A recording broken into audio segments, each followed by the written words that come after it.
will come to order. Without objection, the chair is authorized to declare the subcommittee in recess at any point. Good morning, and thank you to our witnesses for joining us today for this hearing on strengthening our nation's cybersecurity workforce. A recent report by the cybersecurity firm SonicWall found that ransomware attacks in North America increased 158% between 2019 and 2020. Another report by Comparitech found that cyber attacks against U.S. government organizations affected 71 million Americans and cost over $18 billion in downtime and recovery. The surge in cyber attacks against state and local governments, hospitals, and school districts, coupled with recent headlines about SolarWinds, Colonial Pipeline, and Kaseya, have galvanized new calls to action to better defend the internet ecosystem. I'm encouraged by the momentum, and I'm committed to putting more resources in the hands of state and local governments and improving CISA's awareness of malicious cyber activity through cyber incident reporting. But without a capable cyber workforce, all of our investments in tools and data will be in vain. The number of high-profile cyber incidents over the past year has emphasized just how essential cybersecurity has become. And the truth is, the number of trained cybersecurity professionals has not increased to the levels necessary to meet the demand from industry and government. In fact, recent data show a deficit of over 460,000 trained cybersecurity professionals in the United States relative to its current needs. While the federal government has undertaken several initiatives in recent years to expand and better train our nation's cybersecurity workforce, we must do more. This hearing will give us an opportunity to hear from experts in the field who are working to educate the next generation of cybersecurity workers so we can learn more about the programs that are currently in place and where greater investment is needed. This is no silver bullet. We will need a multi-pronged approach that focuses on training the cybersecurity workforce of the future in schools and universities, reskilling existing workers for the jobs that are currently available, and making sure we have the right training in place to address the desperate cybersecurity challenges in information technology and operational technology. During my 15 years in Congress working on cybersecurity issues, I've heard consistently about the importance of prioritizing K-12 cyber education to grow and diversify the talent pipeline. Over that time, an entire generation of students have graduated high school and entered higher education or the workforce, and we still are behind where we need to be in including cyber education at the elementary and secondary level. However, CISA's Cybersecurity Education and Training Assistance Program, CTAP, has begun to show meaningful results. I'm glad Congress demonstrated support for CTAP by formally authorizing the program in last year's National Defense Authorization Act, and it is essential that Congress continues to provide it with the resources necessary to carry out its mission. I look forward to hearing today from CTAP grant recipient Cyber.org to learn more about their progress in developing curriculums for K-12 educators and what more can be done to both expand resources to teachers and build awareness of existing programs.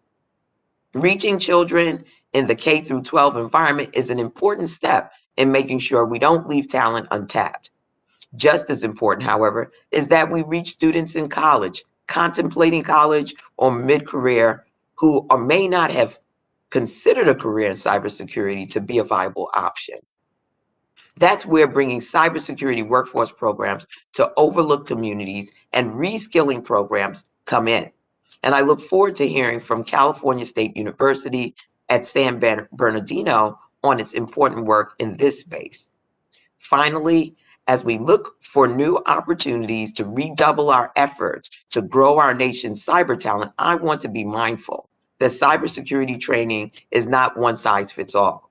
The recent Colonial Pipeline ransomware attack highlighted the significant impact any incident involving critical infrastructure can have.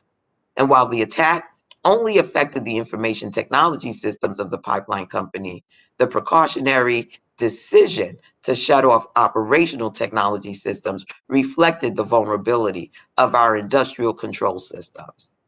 As we work to address our cyber workforce shortage, we must remain cognizant of the different skills and positions involved in securing industrial control systems and ensure that our training programs fully reflect the broad range of cybersecurity threats we face. Before I close, I want to commend Secretary Mayorkas, for making enhancing the cyber workforce the second of DHS's 60-day cyber sprints. By prioritizing this aggressive approach, Secretary Mayorkas has made meaningful progress in reducing the significant number of cyber vacancies at the department while taking additional steps to address the shortage of cyber professionals nationally. A diverse and skilled workforce has always been a competitive advantage for our nation against our adversaries. But with constantly evolving cyber threats, we must continuously be looking to enhance our cyber education and stay ahead.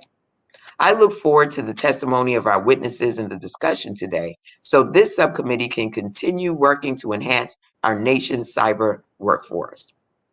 The chair now recognizes the ranking member of the subcommittee, the gentleman from New York, Mr. Garbarino, for an opening statement. Thank you, Chairwoman. Thank you very much. This is a great hearing. Thank you for holding this critical conversation regarding our cyber talent pipeline and our shared efforts to develop a robust cyber workforce. And I'd like to thank our witnesses for being here today. I look forward to a constructive dialogue on this important issue. Is it now working? Mr. Garbarino, I think for some reason we're not hearing you. Try unmuting once again. We still aren't hearing you. Madam Chair, I could hear him the first time. I heard him. Can you hear me now? I can. It worked? All right, so now it's working. That's okay. Thank you. All right, thank you, Madam Chair, for holding this critical conversation regarding our cyber talent pipeline and our shared efforts to develop a robust cyber workforce. And I'd like to thank our witnesses for being here today. I look forward to a constructive dialogue on this important issue. Everyone in this hearing should understand the multitude of issues contributing to our cyber workforce shortage, which is particularly acute in federal sector. Lack of exposure, uneven education, and issues with federal agency onboarding all contribute to the problem. Fortunately, President Biden's choices for the top 3 cyber professionals in the administration are real professionals, and there is a wealth of private and federal sector experience among them. I'm confident that Jen Easterly, Ann Newberger, and Chris Inglis will have the experience, the talent, and drive to address the issue, as well as the many others facing our nation in the space. The administration's work has already been seen in CISA's deployment of StopRansomware.gov, the U.S. government's official one-stop location for resources to tackle ransomware more effectively. But their work's not done. CISA has been plagued by hiring delays, elongated onboarding processes, a lack of professional human resources specialists, and duplicative and arbitrarily onerous vetting requirements. It is important that we continue to hold CISA and the department accountable when it comes to these troubling issues, and I appreciate the chairwoman working with me on our oversight of the cyber talent management system rollout. I'm pleased that CISA Director Jen Easterly has said this will be a top priority during her tenure. Our concerns are particularly relevant to today's hearing because no matter how much education we provide to our students, no matter how much interest we cultivate, none of it matters if we can't bring qualified and interested individuals into the government service in a professional and timely manner. Quite simply, we will continue shouting into the wind until we fix these issues. I look forward to exploring all these issues with our witnesses today, and I hope to hear about concrete proposals for oversight and legislation, not just broad stroke ideas, which have been the output of similar hearings in the past and have proven ineffective. I again thank the chairwoman for holding this timely and important hearing today. Thank you.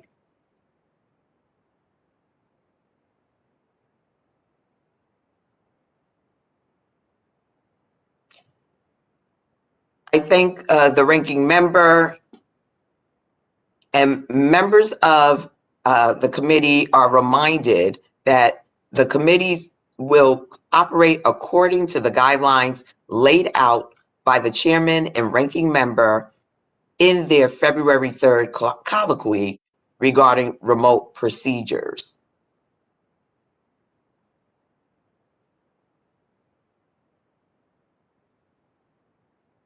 I'm looking to see whether our chairman or ranking member have joined us today. They're not present yet, so let me move forward and now welcome our panel of witnesses. First, I welcome Mr. Kevin Knowlton, the Director of Academic Outreach for the Cyber Innovation Center at Cyber.org. At Cyber.org, Mr. Knowlton helps advance Cyber.org's K-12 cyber education program with age-appropriate content that aligns with state standards for education. Next is Dr. Tony Colson, who serves as the Executive Director of the Cybersecurity Center at California State University, San Bernardino, and as lead of National Centers of Academic Excellence in Cybersecurity Community. California State University, San Bernardino is designated as a Center of Academic Excellence in Cyber Defense Education by the National Security Agency and the Department of Homeland Security, and it is also a minority-serving institution.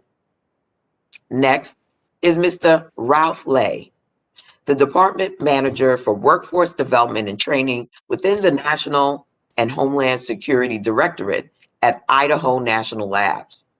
Mr. Lay leads educational programs and research to address cybersecurity issues and workforce development needs. Finally, Max Steyer, the President and CEO of the Partnership for Public Service.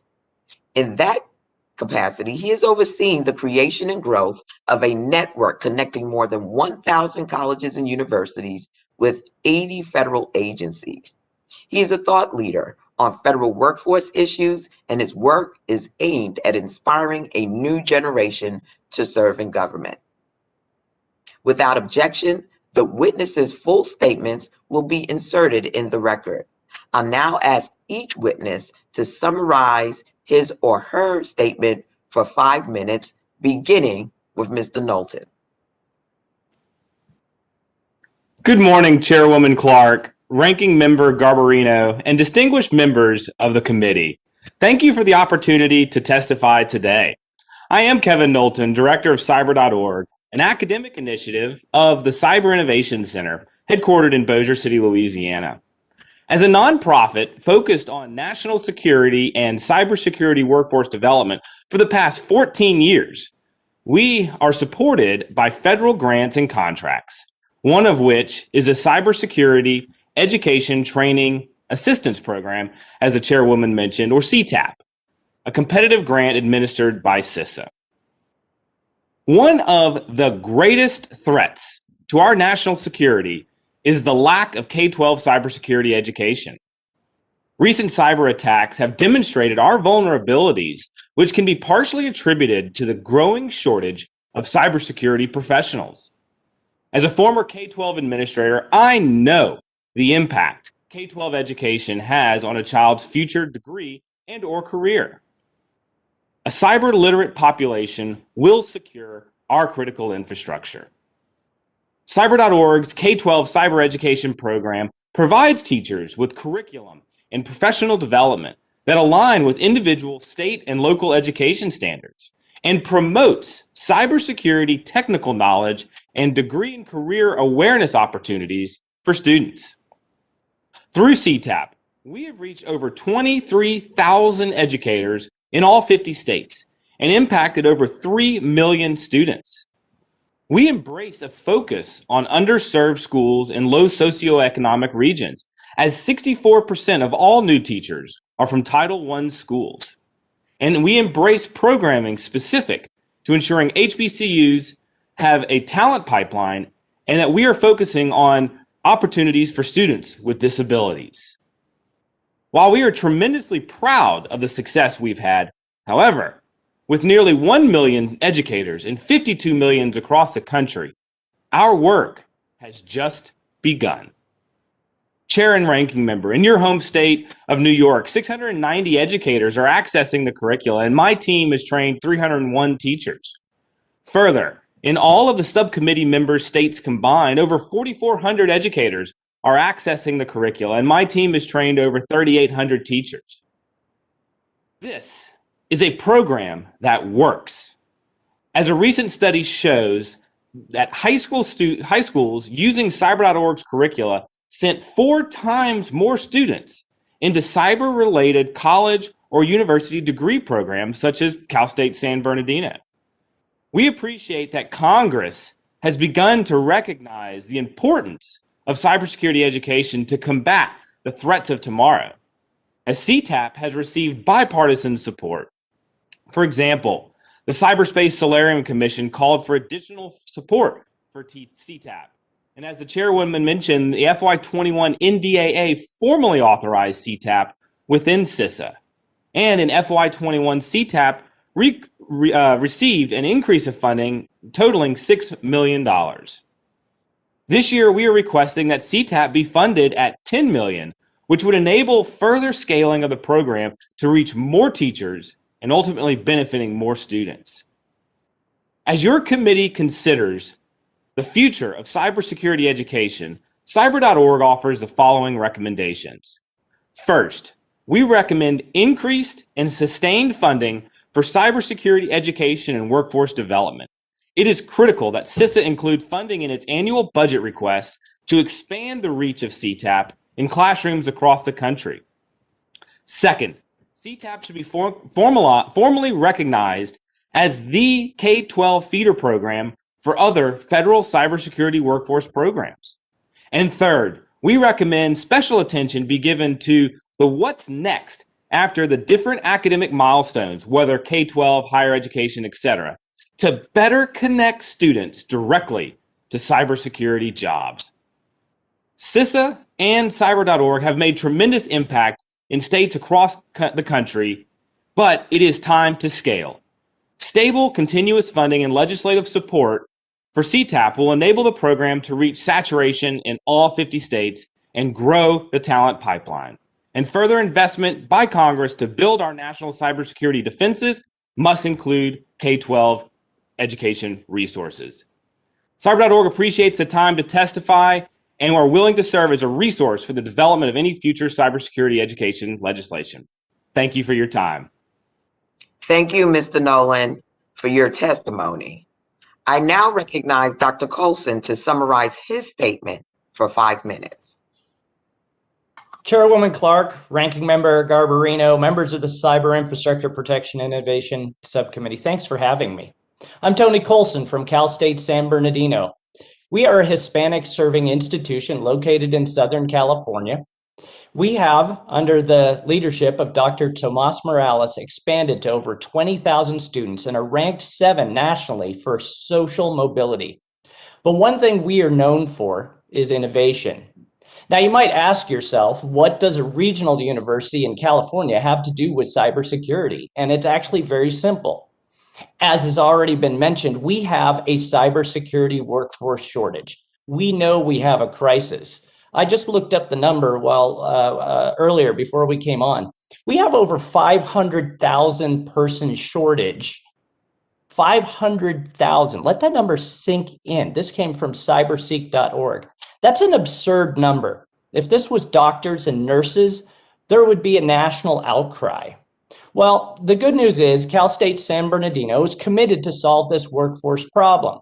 And recently, our university established and began to lead the National Centers of Academic Excellence Cybersecurity Community. This community involves 5 federal partners, the NSA, National Security Agency, who runs the program, DHS and CISA, NIST, and the NICE initiative, as well as the FBI and the Department of Energy.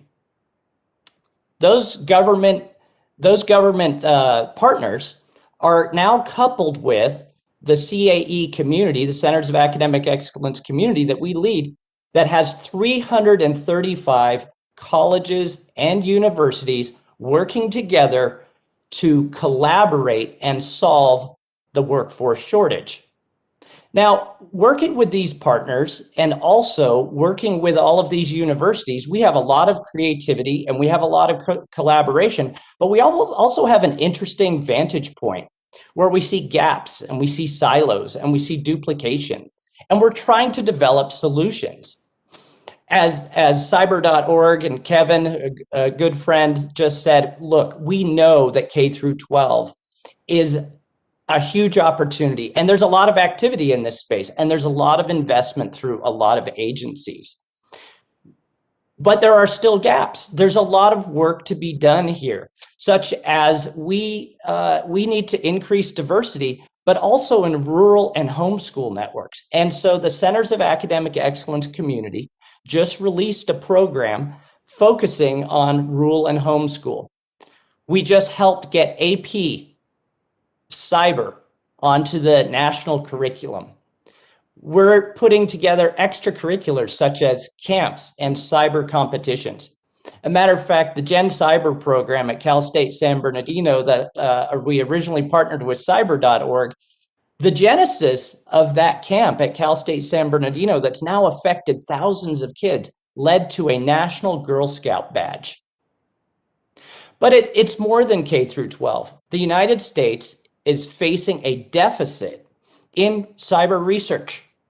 We need to home-grow research skills. So Cal State San Bernardino and its partners in the community just launched the Information Security Research Education Program, a unique program where we take technical directors from the national labs and the National Security Agency and others and work with student teams around the country in a variety of different institutions to solve real-world technical problems.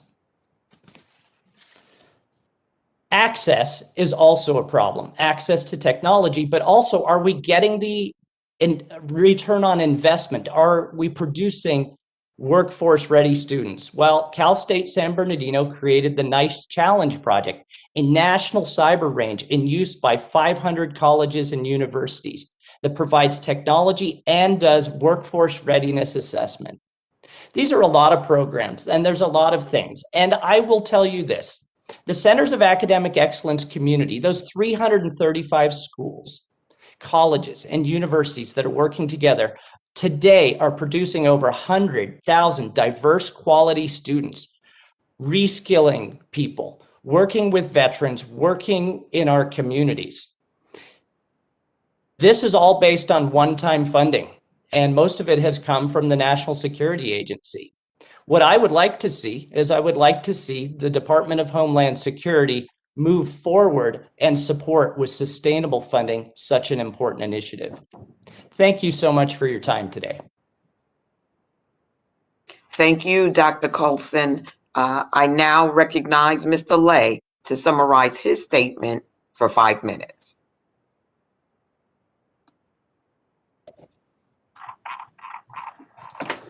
Thank you, Chairwoman Clark, Ranking Member Garbino, and members of the committee. It is an honor and a privilege to be with you today. My name is Ralph Lay. I'm the Department Manager for Workforce Development and Training within the National and Homeland Security Directorate at Idaho National Laboratory. I'm grateful for the opportunity to testify on the issues regarding the nation's cyber talent pipeline and ways to ensure our workforce is ready to meet future threats. As you probably all know, INL's long history with nuclear energy, from its inception to the latest and recent work with small modular nuclear reactors, other energy sources, are one-of-a-kind wireless ranges and the wireless networks that are continuing to expand across the U.S., various infrastructures and their test beds helping industry. It's easy to understand why we have a deep understanding for industrial control systems in general, and how to protect them. In fact, Cybersecurity, the Cyberspace Solarium Commission called out INL as the nation's center of excellence for industrial control systems cybersecurity issues. Well-founded. My department takes great pride in having the opportunity and responsibility to lead, influence, and execute a broad portfolio of educational programs and research that address IT and OT cybersecurity issues and workforce development needs. Although INL supports and has its own numerous K through 12 cybersecurity initiatives, and the great work, as you can see already, some of the witnesses that have testified, fantastic work. My primary focus today is to talk about issues relating to the post-secondary education institutes and existing workforce already in business and government agencies. That is an area that needs to be addressed, and very quickly. For over 15 years, DOE and DHS have asked us to provide ICS cybersecurity training courses to private sector businesses, utilities, and government agencies. The desired result was for participants to become aware of the difference between IT and OT networks and systems, how to interact with each other on the job, the IT and OT experts on businesses, and to develop projects within academia and industry to better understand the issues surrounding the cyber education of the nation's workforce. What are the impediments, influences in driving the cyber health, if you will, of organizations? One of our latest projects and documents you may have seen is in collaboration with Idaho State University, La Trobe University, titled Building an Industrial Cybersecurity Workforce Manager's Guide. This is just a first attempt and first product that we've developed to address the job roles required by ICS professionals and how an organization may establish a capable workforce. NIST has recognized the value of our efforts and has asked us to join them in building out their nice framework that focuses on IT cybersecurity and move it into and incorporate segments and areas and issues surrounding the OT or industrial control systems as well.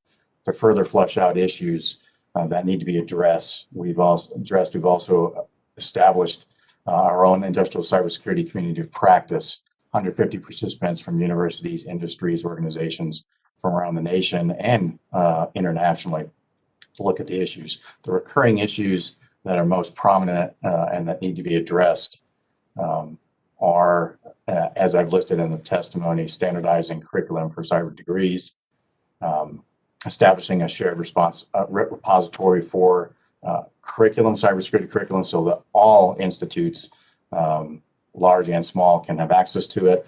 But our main focus here is to, and we recommend the focus of energy to help industry organizations understand what their actual cyber job roles are and the educational needs. We find many don't even understand what their organizations need in cyber job roles, and leading to the education of those individuals, and also how to hire the right individuals. There are many other issues out there that need to be addressed, but those are the two areas that we need to look at. I appreciate the opportunity to testify, and I want to thank you again for your attention to this very important issue of our nation. I look forward to your questions on cybersecurity and the workforce and increasing the flow of the cyber talent pipeline. I thank you, Mr. Lay, for your testimony. And finally, I recognize Mr. Steyer to summarize his statement for 5 minutes.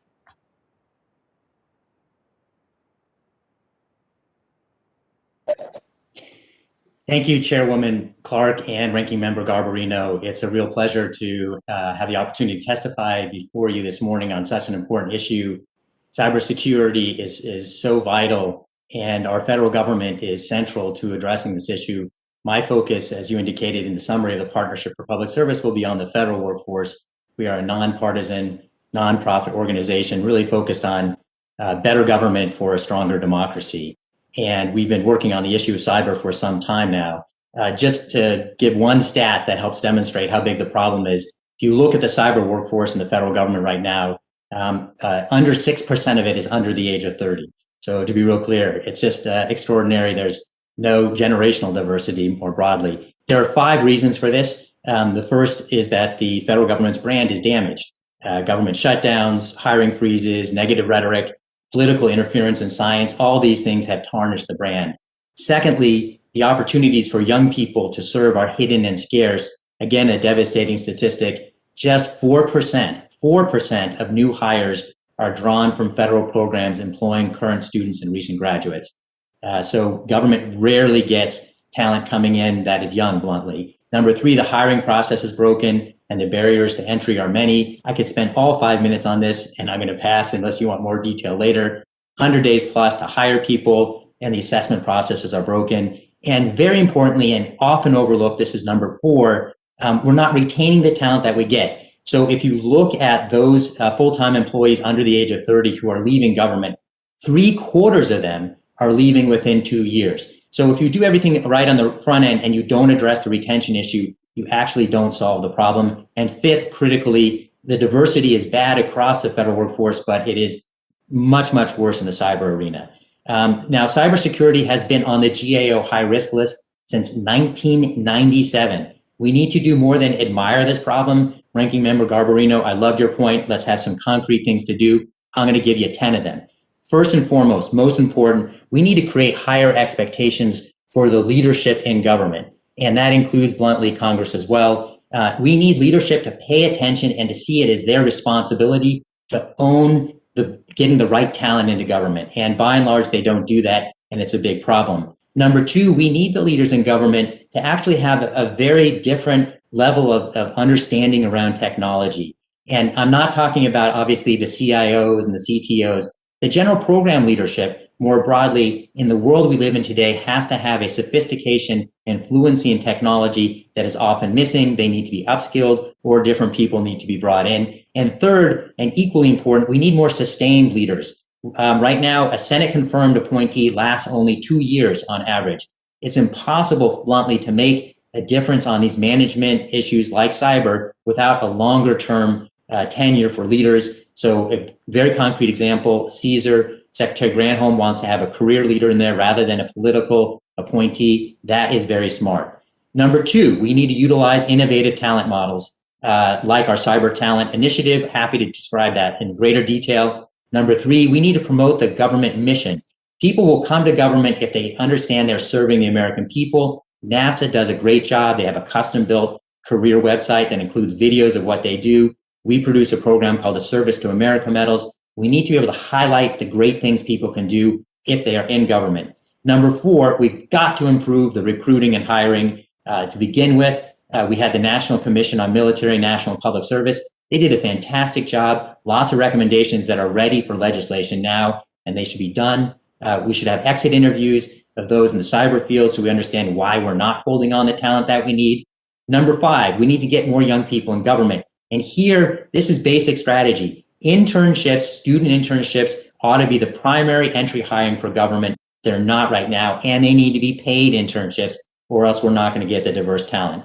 Number 6, we need to overhaul the pay system more broadly in government and certainly around cyber. Know that this pay system in government was designed in 1949. It's not sufficiently market sensitive. That's a real problem. 7, we got to invest in the HR workforce, or you won't have these people coming in. We need an enterprise strategy. 8, we need to embrace a culture of that has technology and innovation and collaboration that's central. That's a leadership issue. I mentioned DEI as being critical in this workforce strategy. And 10, coming back around to the leadership side, we need continued oversight from this committee. We need to see this as an annual hearing. We need to see you visiting agencies that are doing well, and we need you looking out for the government brand.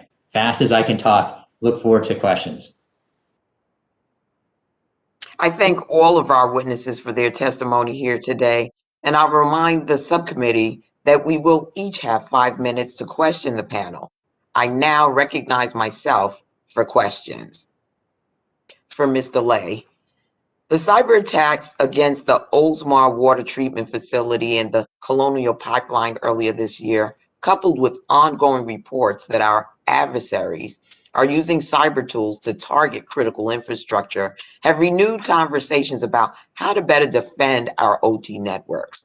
As employers gain a greater understanding of the gaps in their OT cybersecurity workforce, it is clear that employees will need to be reskilled or upskilled for these positions or receive additional trainings through continuing education programs? What steps are necessary to facilitate access to the trainings and certifications required for these positions? It's a great question, Chairman Clark. The issue lies deeper than the access. There is a lot of access to a lot of academic information, training courses, and so forth. Again, what seems to be surprise most folks is, and we've gone to many different organizations, energy companies, water treatment facilities, to your point, businesses, manufacturing companies, even municipalities. And when we talk to them, they really don't even really know where to start with identifying the education that they need, what topics. I know that sounds very strange, but we've developed methodology. We have task analysis surveys. We use a nice framework to ask questions on what their folks do and where they touch cyber, IT, and OT. Obviously, they need to know that to know where to send their folks and how to educate their workforce and their organizations. And consistently, they don't have an idea. So we've developed a process and a tool set, not just ours, but in conjunction with other businesses that already have some of these solutions out there, that organizations can utilize, even government agencies, to sit down first and start with identifying what are the educational needs of their individuals. You can't fix a vulnerability. You can't fix or mitigate a threat if your folks aren't even aware what they should know and how to know that there's a threat even targeted at them. So thank you, Mr. Lay. Let me move on because I have a short period of time, but to be continued. Mr. Knowlton, with respect from additional discretionary funding, with support from additional discretionary funding from CISA, Cyber.org recently launched a K-12 feeder program with historically Black colleges and universities and minority serving institutions to encourage more minority students to seek cybersecurity degrees. Please elaborate on how this program will work and the goals you have for it. With additional federal support, how would you be able to expand your efforts to reach more students of color? Great question, Chairwoman Clark. Cyber.org's HBCU feeder program and minority serving institution feeder program is key to diversifying the cybersecurity workforce. Our work is ensuring that high schools who are feeding into HBCU programs have the availability of curriculum, professional development, technology, and resources to stand up a cyber lab or a cyber classroom in order to introduce students to cybersecurity careers. K-12 education, as I mentioned in my testimony, is the formative years for ensuring that students have awareness of what they want to be when they grow up. And if we ensure that our work is placed in Title I schools in rural communities, we will begin diversifying the cyber workforce by partnering with MSIs and HBCUs across the country.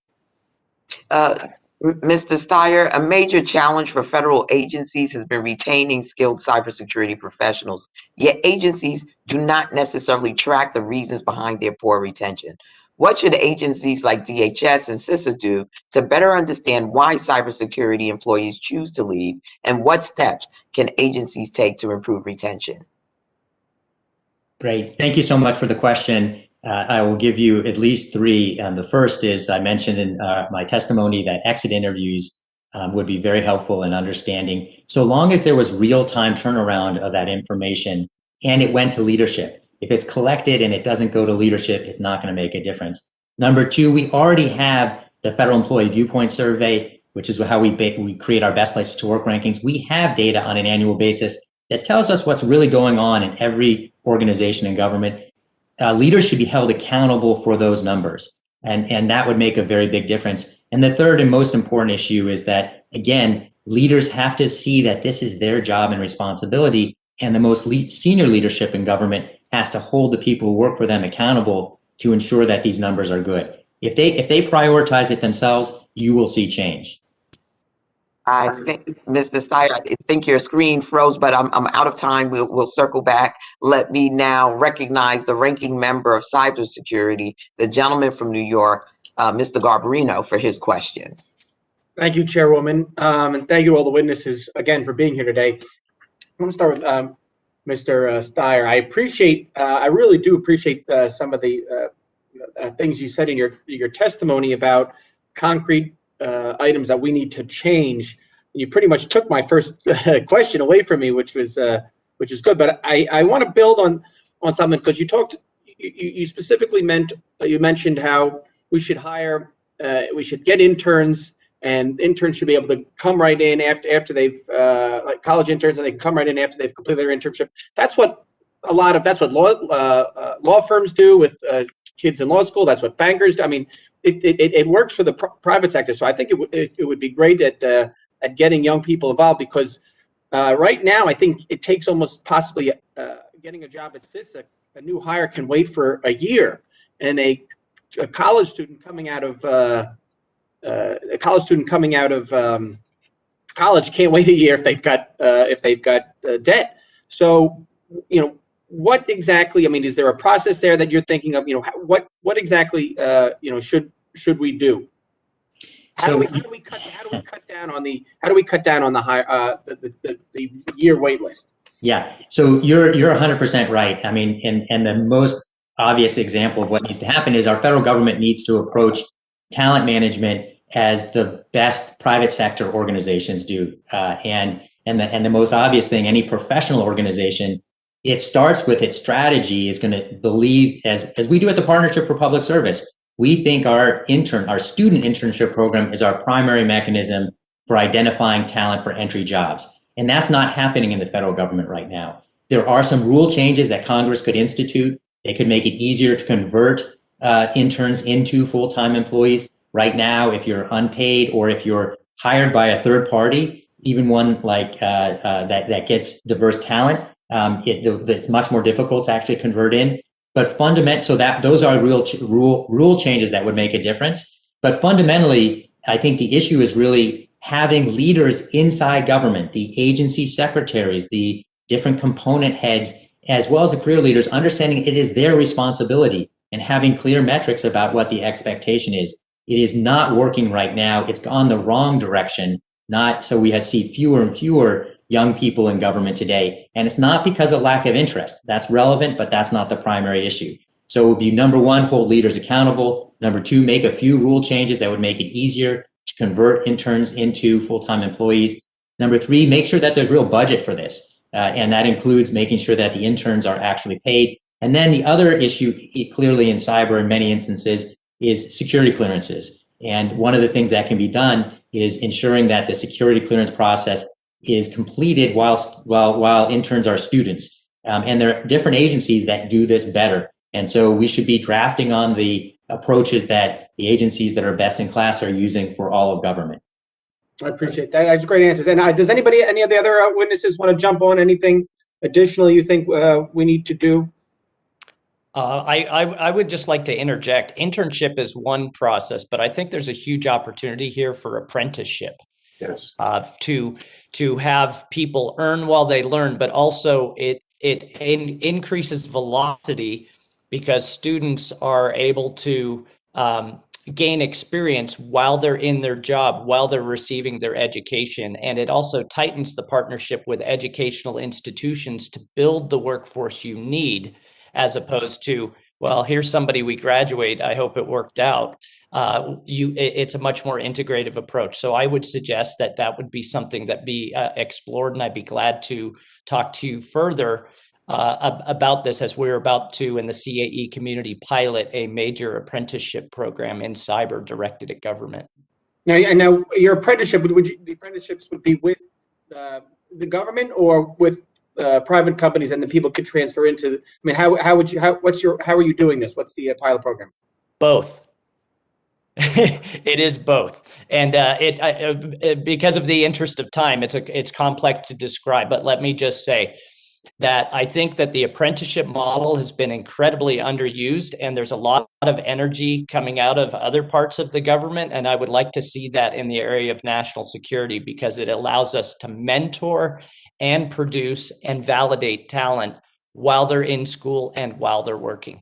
I appreciate it, Mr. Colson. I hope we get a second round of questions, because I had a couple more, but I yield back. Thank you, Chairwoman. Mr. Ranking Member, should time permit, I definitely support that. Let me now recognize that other members for questions they may wish to ask our witnesses in accordance with the guidelines laid out by the chairman and ranking member in their February 3rd colloquy. I will recognize members in order of seniority, alternating between the majority and the minority, and members are also reminded to unmute themselves when recognized for questioning. Having said that, the chair recognizes for 5 minutes the gentleman from Rhode Island, Mr. Langevin, for his questions at this time. Thank you, Madam Chair, and I want to thank our witnesses for their testimony today. Very insightful, and I'll also mention, with respect to the ranking member's line of questioning and internships and apprenticeships, I applaud those efforts. That's why I'm also a big fan of the Cyberorg program, whereby students can apply to that program. If they're accepted, tuition is covered for the junior and senior year. They'll be able to they get paid a stipend of about $32,000, and then they go into a cyber job at local, state, and federal government for 2 years after that. Well, let me get to my lines of question. Mr. Lay, I'm very interested in improving cybersecurity training among our operational technology workforce. And the chair, Madam Chairman, had brought up this during her line of question. So as that's where we are simultaneously further behind the curve and where most damage can be done. So our National Cyber Director, Chris Inglis, often talks about cybersecurity education having 3 tiers: the many, the some, and the few. So the many are the people who use technology in their everyday lives, which is to say almost everyone. Mr. Knowlton has done an admirable job describing expanding K-12 education for everyone. The few are the cybersecurity professionals who have cyber as part of their job titles, the kind of folks Dr. Colson's programs turn out. But I want to focus on the some, the people who in the IT world are the software developers or network architects. So these are the people who need a much more nuanced view of cybersecurity than most, but for whom it remains secondary to their main job function. In the OT space, these are the maintainers, the installers, and operators of industrial control systems. So I continue to be concerned that while training for these occupations include an incredible emphasis on safety, on a safety culture, cyber risks have barely penetrated. So, Mr. Lay, in your view, how can we better incorporate cybersecurity into the training for OT professionals who do not focus on cyber? Thank you, sir. Great question. We have a lot of the information. Obviously, our training courses cover a lot. Unfortunately, expanding that education out to other platforms to offer that, the businesses out there, the organizations, even the local municipalities can't necessarily afford some of the training that they actually need. Some of the training that we offer, working with CISA right now, looking at opportunities to take the curriculum we have, offer it to universities, colleges, other institutes, take the information we have, take the curriculum and let them offer the same curriculum and provide them support so that those businesses out there, the nations out there, don't have to come here. Yeah. They can go locally, and universities and colleges can start developing these offerings themselves. They know the businesses, they know the organizations, they know the specialties they need. A lot of academic institutes come to us and say, we need this specialty. We can develop it and we push it out. That's the area we recommend really needs to be developed. We started to explore that, but Okay. that would be where I'd ask. Thank you. Let me get to another question for Mr. Steyer.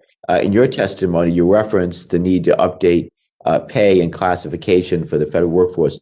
This is something that the Cyberspace Solarium Commission, on which I serve, has looked at closely. And Madam Chair, I ask unanimous consent that the Solarium Commission's white paper entitled Growing a Stronger Federal Cyber Workforce be inserted in the record. Mr. Steyer, would you take it from the administration and Congress to get the what would it take? What would it take from the administration and Congress to get the civilian workforce competitive with the private sector? Should the National Cyber Director chair this effort, which will necessarily involve several elements of the interagency? So, look, I think that it does make sense to have a coordinated response. I will note that one of the things that as legislators you need to pay great attention to is you actually put legislation in 2014 to give authority to DHS on cyber pay. It's just getting rolled out right now in September.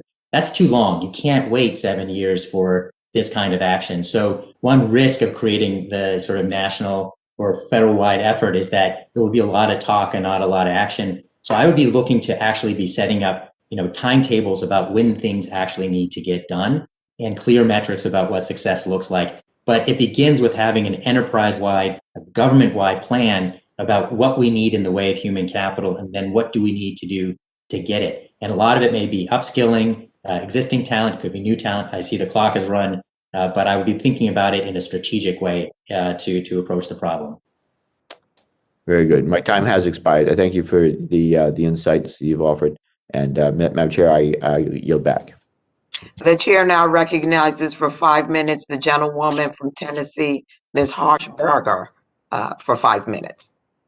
Thank you, Madam Chair, and thank you, witnesses, for being here. This is, to me, a really exciting topic because we are so deficient in the cybersecurity workforce.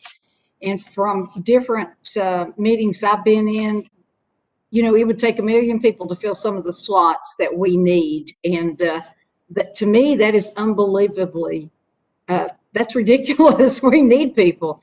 And, when I go around my district, I make sure to tell every entity I can, every school system, anybody who will listen, encourage these young people to look at this field. And I guess one of my first questions is for Mr. Steyer. I'm sure you're aware that DHS has yet to finish its development and rollout of the CTMS program. The main goal of this initiative is to cut the time it takes to hire these cybersecurity professionals, and to redefine how the government evaluates their skill set and their pay rates. And I was talking to someone at one of the think tanks, and they're like, they can really ask whatever they want, and we'd take them because there's such a need. The committee's concerned about how long it takes DHS to implement this program, which was authorized back in 2014. What's your perspective on how effective a tool this will be for the department? And I guess my other question is, what recommendations do you have for DHS so we can meet those goals? I'm doing all I can to tell people about a field that I think would be very interesting for even middle schoolers going on up to high school before they ever get in to that arena. So, Congresswoman, I think it's so important you're doing what you're doing, because your voice really matters to encourage people to either see this as a field for themselves or something that bluntly should be part of whatever else they are doing. I think the direct answer to your question is that we really need more consistent long-term leadership on these issues. You're 100% right. This has been crazy slow in an area where slow is incredibly dangerous. The risk moves so fast that by the time you get to where you think you need to be, you're already behind the curve. And I've heard, folks in government say we work real hard to catch up to the past. That's not where we need to be. And I think fundamentally, the most important structural change that you could make is ensuring that we had consistent leadership on these management technology issues across administrations. So think of it this way: the FBI director has a 10-year term. The Comptroller General at GAO has a 15-year term. The reality is GAO is one of the best run organizations in government because you have a leader who knows that the work that they do around talent will actually pay off for himself. I would suggest that you think about trying to ensure that there is cyber leadership that is consistent over the years. Again, I mentioned this earlier, that Secretary Granholm wants to see the CSER leadership actually be career. I'd be thinking about that at CISA as well. You have a really strong person there right now, but if the average tenure is 2 years, there's no way you're going to actually see significant progress. And people inside are all going to be running towards the new leadership, being very careful about not getting too far over their skis, knowing that someone new is coming in, and that becomes a real problem. So that to me would be my number one suggestion. There are other things I think you can do, but I'll be quiet for now. Well, you know, it's almost like when you hear these experts talk and they're saying people can even use Google Earth, drill down and look at traffic patterns in certain countries. I'm like, that's unbelievable. Does it take a 4-year degree? How are you going to get these people interested enough to go into this field, because the need is so critical? To me, we would designate this need as critical infrastructure if I could, but we can't do that. If anybody wants to answer, do they need a 4-year degree? What kind of degree do they need to even enter this field? I would interject. We work a lot with community colleges, but I think there's a mantra here. Career technical education, especially, people have looked at it, well, that's vocational, that is, welding and things. No, cyber fits there too. Oftentimes in my work, we have to let kids find out how smart they really are. And that is usually education becomes a gateway drug, if you will. And so if we can identify them, and we have a program where we're looking at aptitude for cyber, not aptitude as in terms of you can and you can't, but where do you fit? And then to identify them and come up with programs that nurture that talent all the way through. We could have kids coming out of high school that could work at the technician level. We have community colleges that are now even doing not only associate's degrees and certificates, but are also including bachelor's degrees. I think academia has a reputation of being glacial, but I would suggest that that is not necessarily a fact in the cyberspace. Well, Mr. Colson, you're speaking my language, and my time's out, and I thank you, and I yield back, Madam Chair. The chair now recognizes for 5 minutes the gentleman from New York, Mr. Torres. Thank you, Madam Chair. 3 years ago, I came across a New York Times article with the following headline: "The Mad Dash to Find a Cybersecurity Workforce." The article, citing Cybersecurity Ventures, claims that by 2021, the cybersecurity workforce would have 3.5 million vacancies. We are in 2021. And so I'm curious to know, has that projection come true? What's the extent of the shortages in the cybersecurity workforce as of 2021? And anyone who has an answer to that question can feel free to weigh in. Okay, everybody has a prediction on that. That might be a global number, but within the United States right now, best that I could find this morning was actually just over 500,000, and that's in a compressed hiring that we're in right now. But the Solarium Commission report that Representative Langevin worked on says something I think is overall answer to that question, and it is, we've had reports, we've had predictions, we've had things for 20 years. What we need is action on it, because the problem has not been getting better, it's been getting worse. So in order to, and I'm in favor of action, I just want to understand the precise nature of the problem. So are these vacancies, to what extent are these vacancies coming from the public sector and the private sector? Do we know the breakdown? Do we know the number of vacancies that require a college education? So I can speak, this is Max Steyer at the partnership. I can speak to the federal government, and the answer is we really don't know what the real need is. And this is my point about the importance of really doing a more thorough human capital plan for the government in cyber and beyond. I think we need it in more than that. And I can't resist also saying that the gap is not simply in the actual technical talent. The gap in some ways is more profound in the fluency around these issues in the leadership more broadly.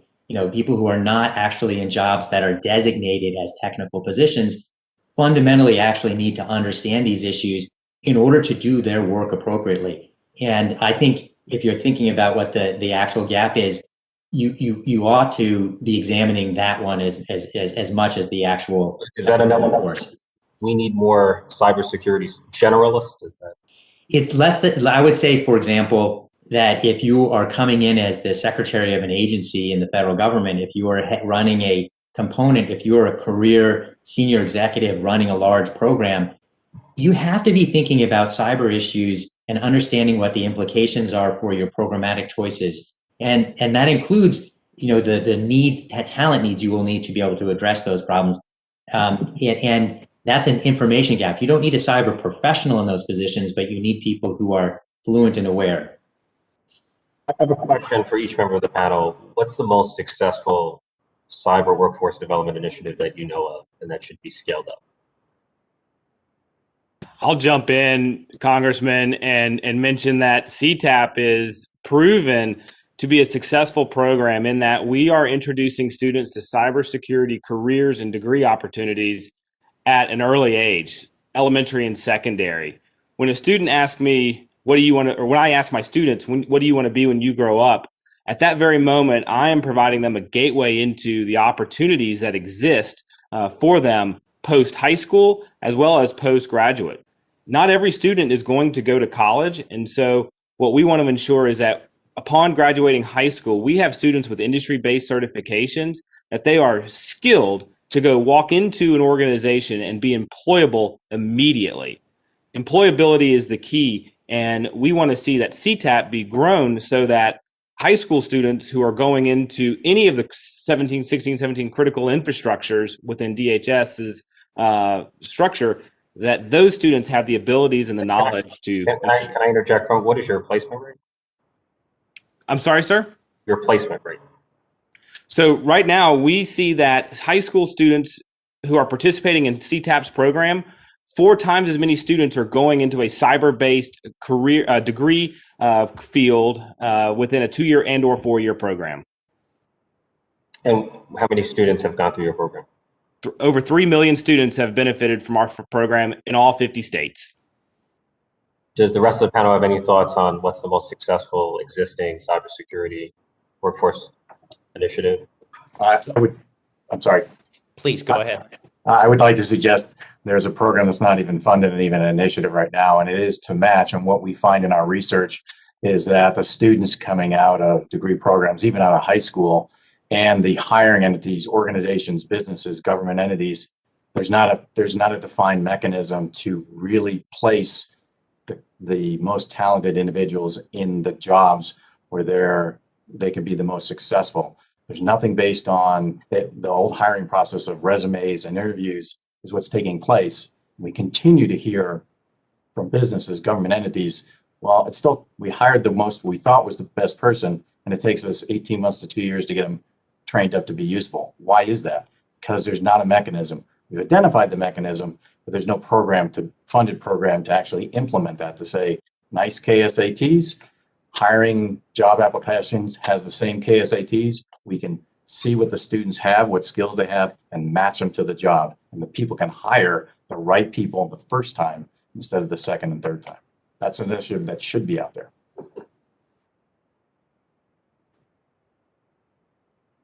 My time expired, so I'm gonna. Thank you very much, Mr. Torres. The chair now recognizes for 5 minutes the gentleman from Georgia, Mr. Clyde. Thank you very much, Madam Chair. I appreciate this very important hearing. One of my concerns is the dependence that we have on the H-1B visa program or the student visa program. Oftentimes we see our universities and businesses invest in people that we bring in from overseas, and we teach them cyber, and they take up the opportunities that we have in this country, and they learn all sorts of great things, and then they take their talents and they go back home to their home countries. And so I see that as not being a great return on investment, and we're losing out on the opportunity to develop Americans who can fill those jobs. So I guess my question, and I'd like to start with Dr. Coulson.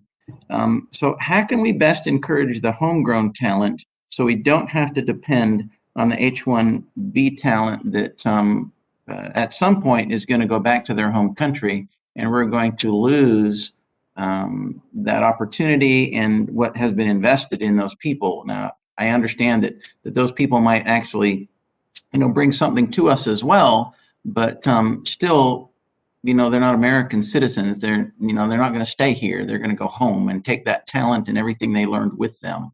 So how do we do that? How do we best encourage homegrown talent? So 2/3 of PhDs in this country are non-domestic, and that is a crisis in itself. And there's a number of programs that I could inform you of after, but in the interest of time. The research program that we just started is really looking at, all right, how do we home grow talent? And it doesn't have to be all from R1 universities. Again, I'll go to my mantra, kids sometimes don't know how smart they are. So the program we created now with 38 universities, working with technical directors on actual problems, is meant to reach into the undergraduate level and start teaching them the science of research so that we can pipeline these and grow our domestic talent, and also develop an affinity for the real challenges that government is doing. In the Centers of Academic Excellence community, I think that's a great example of something we're doing to tackle that one issue, which is very significant for the future of technical leadership in the United States. Well, thank you. I appreciate that. As part of the Department of Homeland Security subcommittee, one of the greatest threats we have is ransomware from the outside. And so I think one of the greatest defenses we have is homegrown talent that can defend against that. So but does any other of the witnesses, would you like to add anything, Mr. Knowlton or Mr. Lay or Mr. Steyer, to that? I would also bring back attention to what Tony brought up earlier about apprenticeship programs. Right. It's a way to start the folks out in a company and let them learn, and their actual reason, they'll understand why they're learning because they're working for that business. Apprenticeship programs are huge and a key, and we really need to focus on that. Right now, there really is not, in the Department of Labor, Department of Commerce, there's really not a defined apprenticeship for cyber-related skills. There's a reason plumbers and electricians have apprenticeship programs, because you can't get all the hands-on training just sitting in a classroom. Apprenticeships bring that, and they're huge. Congressman, if I may add, that's excellent insight. Go ahead, please. Congressman, if I may add one statement here. Research has shown that a child begins to form what they want to be when they grow up around the middle school level. That is 6th, 7th, and 8th grade. And if we look at other countries around the world and see where their dollars are being invested, it is in K-12 education. So in order to begin solving this pipeline issue that we have to focus on ensuring that we have students who are skilled and knowledgeable about the opportunities that exist in cybersecurity. All right, I like that. Thank you. I appreciate that. And unless anyone else has a comment, then Madam Chair, I yield back. I think that's great information, though. Thank you, Congressman. The chair now recognizes for 5 minutes the gentlewoman from New York, Ms. Rice. Thank you, Madam Chair. I'd like to continue talking a little bit about more about community colleges. I think we all agree that they play an incredibly important role in connecting students with an affordable higher education. In my district, Nassau Community College, which is a minority serving institution, has a cybersecurity certificate program designed for students who intend to go on to pursue a 4-year cybersecurity degree. Dr. Coulson, do existing federal programs adequately support programs like the one I just described at Nassau Community College? And what, if any, additional resources may community colleges, particularly minority-serving institutions, need to assist them in building, growing, and diversifying the cybersecurity workforce programs? Well, the Centers of Academic Excellence program has over 150 community colleges, and we've set up a national articulation database that was with Moraine Valley Community College, and then some great work with the National Science Foundation's Advanced Technology Education program with Whatcom Community College and Cal State San Bernardino, working through the community college network to see what is it that employers want, but also how can we diversify talent in so many ways. We have something called the Cyber Education Diversity Initiative, which focuses on minority serving institutions, but also we have programs for the deaf and the hard of hearing, wounded warriors, neurodiverse communities, and so on. I think the community colleges play a pivotal role, and a lot of times it's in the area of traditionally seen as reskilling, but I would say that it's also upskilling. And so I think that community colleges in general are really an economic engine, and especially for opportunity for many people. And the issue that we have in the Centers of Academic Excellence when in terms of funding is everything is one-time funding, one-time grant related through a number of agencies. I'd really like to see Department of Homeland Security invest in this program with sustained funding so that we aren't doing hand to mouth, but we could attack this problem strategically. That's actually a really good point, and I think that we should take that advice about the funding. I think that's critical. I agree with you. I think there's also a misconception that all cybersecurity jobs require an advanced degree, but Cyber.org's website explains in its cyber career profiles that there are a number of good-paying cybersecurity careers that don't necessarily require a degree at all. Mr. Knowlton, we're talking about K through 12, and I know that you have experience working with K through 12 educators. What more can be done to increase awareness of the full range of cybersecurity career options that are available to young people? I think it's really important. I think the federal government needs to support high schools that want to implement career and technical education programs around cybersecurity that are designed to, send students into the workforce right after graduation. But Mr. Knowlton, if you could just, talk a little bit more about how can we increase awareness? I think that, if kids knew what was out there, I forget who, I think you said that, talked about that critical time period of 6th, 7th, 8th grade, where kids are beginning to make kind of career choices. If they're not hearing about it in school and they don't know what the potential is, then they're missing that opportunity. Congresswoman Rice, I mean, that's a great question. It's a great awareness that we must take. One simple example, Sally has two apples at the house. She has 5 friends coming over. How many apples does Sally need to go out and buy? This is a simple subtraction problem that many of our educators are using. My encouragement to K-12 educators is don't use apples, use gigabytes. Sally has a computer at the house that has 2 gigabytes of memory. She has a really cool program she wants to run that requires 5. How many gigabytes does Sally need to add? By changing the context of what we are teaching inside the classroom, we are able to introduce these students and place seeds of opportunity in our minds of our students. And this very work, this very structure, we allow students to explore career opportunities that they have no idea about. Their mom or dad or guardians had no experience in. This effort and this movement must be scaled. We must ensure that teachers have the confidence, the ability, and the resources from a funding standpoint to be able to teach cybersecurity and to change those apples to gigabytes. Well, thank you all so much. I think this has been a great discussion. Madam Chair, I yield back. Thank you. Thank you, Congresswoman. The chair recognizes for 5 minutes the gentleman from Kansas, Mr. LaTurna. Thank you, Madam Chairwoman. Mr. Steyer, let me start with you. There is a seemingly endless supply of cyber workforce-related legislative proposals, but I'm concerned that oftentimes Congress focuses on the shiny new bills instead of conducting the necessary oversight to ensure that prior bills have been properly enacted. Where should the committee be focusing when it comes to oversight over enacted lines of effort? Thank you for such a wonderful question. And I agree with you that oftentimes we see problems, Congress legislates, and then move on to the next thing. And the reality is, in my view, legislation is the starter's pistol. It's actually not the race.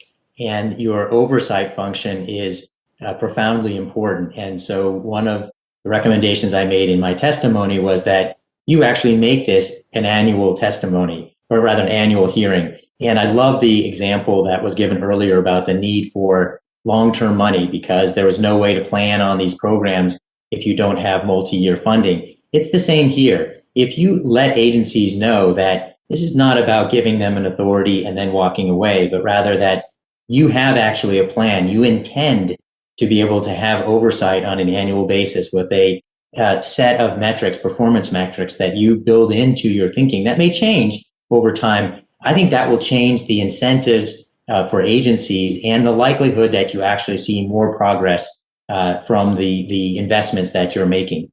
And so I would think about this, again, as you suggest, not as a, legislate and walk on, but rather what are our goals? What is our current thinking about the tools we need right now? How will we know whether or not we've been successful? And then come back to it in a regular way with notice to agencies that this is about to happen. And I think you would see in different outcomes, not easy outcomes, because bluntly, these are tough problems and they're problems that are changing. I appreciate that. This question is for all of you, and it's a really broad one.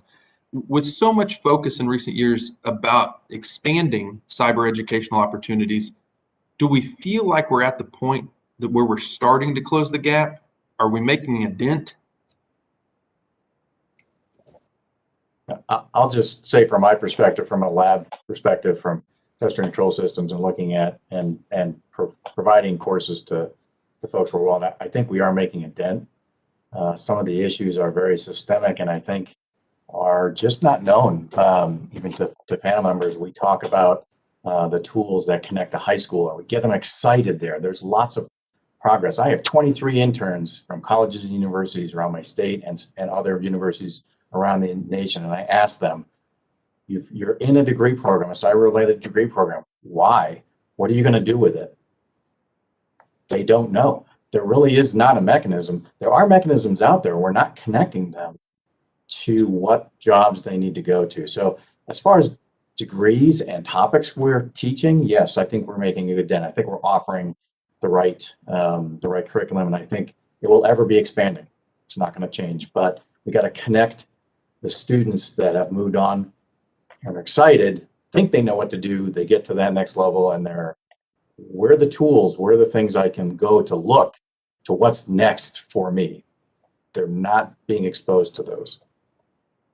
I appreciate that.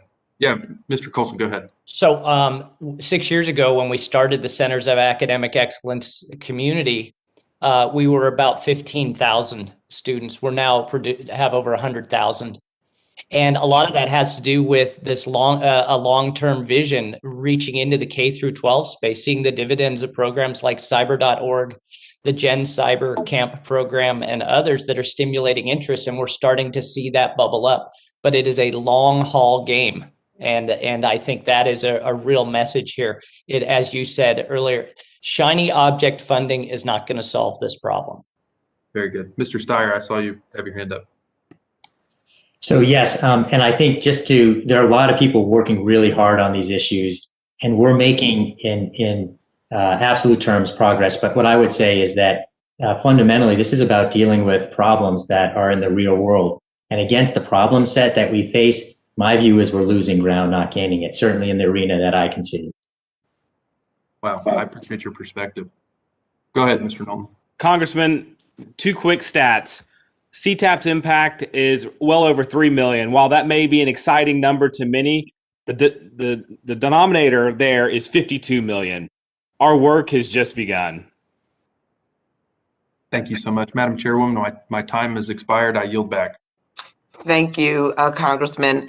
For colleagues who may be interested, I'm going to enter into a second round of questioning. There are a few questions that I have remaining for anyone else on the subcommittee who also may have additional questions. You'll have an opportunity at this time.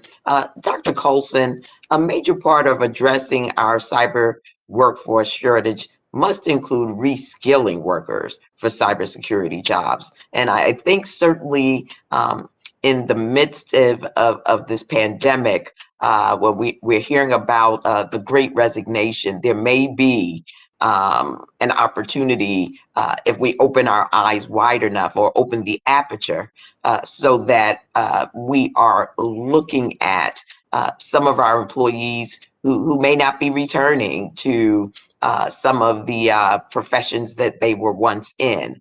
How are universities and community colleges currently working to include non-traditional students already in the workforce or in their programs? And what barriers exist for participation, and what can we do to expand access? Well, that is excellent. And this is something I am so excited that you asked me, to be quite honest. Reskilling is absolutely necessary. It's absolutely important. And I think the academic community has looked at cyber and said, look, we need all hands on deck. How do we get somebody with an existing degree or maybe had a different life before? How do we see where they fit in cyber, which is such a broad field? We ran a pilot program with the National Science Foundation that provided scholarships for veterans and reskilling workers through the community college program to get them into the cyber workforce. We wanted to see what was making them tick. But more than that, on a broader spectrum, we are seeing programs that are emerging in our centers of academic excellence, and we're incentivizing them, not only in online learning, but in other ways that fit around schedules so that somebody could still actually work in their job, but look towards a new career and make accommodations for different age groups and people who are differently abled. There are so many programs there, and I'd love to have a longer discussion on it. But I will say this, we are working in that area because it is so very important. And universities and community colleges are expanding capacity as much as possible, marketing. And actually next month, we're running a national virtual career fair for cybersecurity students and trying to link them with employers, but also try and stimulate interest in reskilling.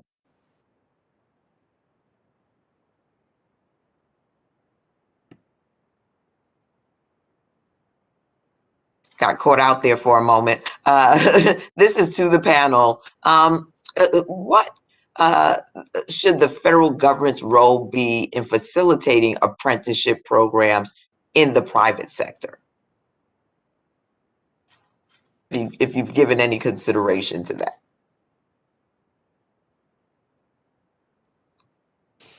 I think Mr. Steyer said earlier is what are the standards for a cybersecurity discipline? And so we actually just started a project with the American Council on Education to try and help set those standards. And we're going to work with the Department of Labor to see if we can get at least the first of what we consider many different disciplines within cyber, because obviously there's critical infrastructure and so on.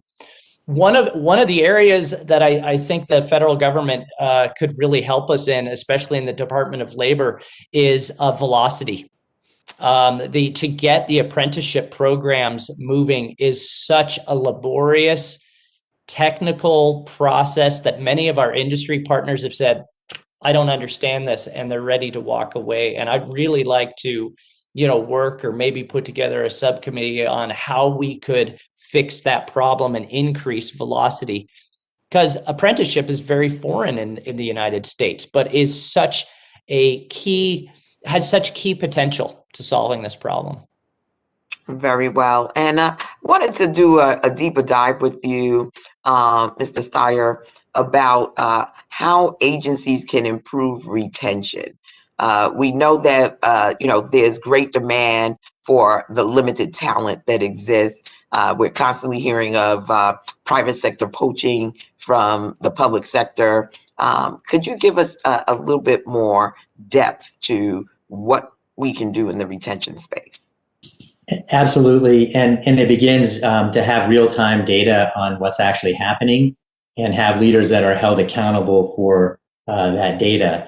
Otherwise, there are a lot of things you can do, but you don't know if you're doing the most important things. What we see in the work that we do is, number one, especially young talent, they want to feel like they're being invested in. And I will note that there's a really, in my view, a big difference in the way, by and large, the uniform services are treated versus the civilian services. In the military, by and large, they see their talent as an asset. Oftentimes, the talent inside the federal government, the civilian talent, is treated as if it's a cost. And we need to see, I think, way more investment in the people, in the knowledge that they're getting, in the responsibility that they're getting, and also in the management that they're getting. And if you did that, I'm quite confident that you would see a lot higher retention numbers. If you look at our best places to work rankings, the number one issue for why people are actually leaving is their perceptions of their leadership, from the first line supervisor to the more senior people in the organization. And it's not good. It's 10 plus points below what you would see in the private sector. They're purpose driven. They want to be there. But if you give them bad management, they're not going to stay. And so that, to me, would be the most important thing to do, is improve the management, hold them accountable, provide real investment in their growth and their responsibility. And the government has the best value proposition around. You can make a difference in the world, which most young talent really care a lot about. Very well. Thank you. My time has run out. I now recognize the ranking member of the subcommittee, the gentleman from New York, Mr. Garbarino, for any additional questions he may have. Thank you, Chairwoman. I do have at least one more question. Ms. Steyer, we'll start with you. The CyberCorp's Scholarship for Service program, run by the National Science Foundation, has been a great program to encourage students to enter public service. I understand that to date, nearly 3,500 students have taken advantage of the program. What more can we do to increase participation in this program? Or maybe not, and if it's not increased participation in this program, what's the difference? Is this program better, or could we maybe start some sort of cyber university similar to one of the other like the Naval Academy or the Merchant Marine Academy? The Merchant Marine Academy was started in 1943 because of shortage in merchant marines. We have a shortage in people that need to go into the government cyber workforce. Is this something that we should be looking at, or should we just stick with training them at outside colleges and hope they come to work for us? Sure. So Congressman, I think this is a fantastic question, and I come back to the military model, and you used it, which is you can think about the academies versus the ROTC. And in my view, it is much more cost effective to make further investment in an ROTC model rather than the bricks and mortars of a new institution.